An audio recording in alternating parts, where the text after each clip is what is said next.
ভোটের আগে প্রতিশ্রুতি ৩৬,০০০ টাকা, কিন্তু এটা কি পসিবল?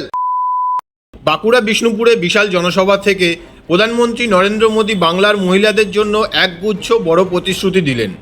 তার বক্তব্য অনুযায়ী যদি সরকার গঠিত হয় তাহলে রাজ্যের মহিলারা বছরে ৩৬,০০০ টাকা আর্থিক সাহায্য পেতে পারেন। এর পাশাপাশি গর্ভবতী মহিলাদের জন্য ২১,০০০ টাকা এবং সন্তানের জন্মের পর আরও ৫,০০০ টাকা দেওয়ার কথা বলা হয়েছে। শুধু তাই নয়, শিক্ষার জন্য এককালীন ৫০,০০০ টাকা দেওয়ার পরিকল্পনাও কথাও উল্লেখ করা হয়েছে।